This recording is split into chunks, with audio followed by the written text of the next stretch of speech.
What's up mga meat? This is your mommy Riz. Yes, ito ay aking vlog. Meron nga pala akong bagong adoption na cat. Ito nga pala si Boots mga mi. Hinanda ko na nga kaagad ang kanilang cat food at tinimplahan ko na ng bagong gatas iyan. Pin-repair ko na nga kaagad yan mga mi kasi nga aware ako na baby pa lang iyan. At ngayon mga mi, dahil may kasama na ang aking maliit, magmi-mix ako ng 2 flavor na cat food. Nang masarap-sarap naman ng kanilang pagkain. Rice dispenser nga pala namin yan dati mga mi. Gawa ng hindi na rin nagagamit ay ginawa na lang lalagyanan ng cat food. Kaya sa naman nakatambak lang ay bigyan naman natin ng pakinabang.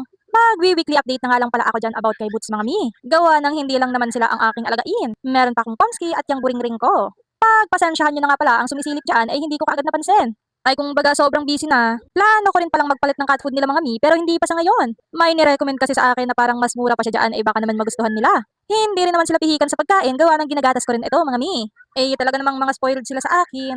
Ang dami ko na tuloy ginagatas. Very short video nga lang pala ito mga mi. Gawa ng isasali ko na rin sa vlog itong aking mga cats. Kung napapansin nyo nga pala mga mi ay wala na yung malaki ko. Baka naman may makakita sa kanya. Pagod na ako kagabi kakahagilap sa kanya. Nagbahay-bahay pa talaga ang Nima pero hindi ko talaga siya nakita. Halos 1 linggo na nga pala siyang nawawala mga mi at hindi talaga umuwi. At kung makauwi naman yun mga mi ay naku po. Magugulat bigla at bakit may bago na namang kuting. Dito na nga pala ako kukuha ng panai. Ay este, pagkain nila at nang mas madali-dali na. Tipid naman sila kumain gawa ng maliit pa. Eto nga pala, ang cat litter na ginagamit ko, mga mi. Very affordable lang naman ito. At naka-free shipping pa. O, di ba? Nag-promote bigla. So, eto lang for today's video. Abang-abang na lang sa next update ni Boots. Bye for now. Ingat!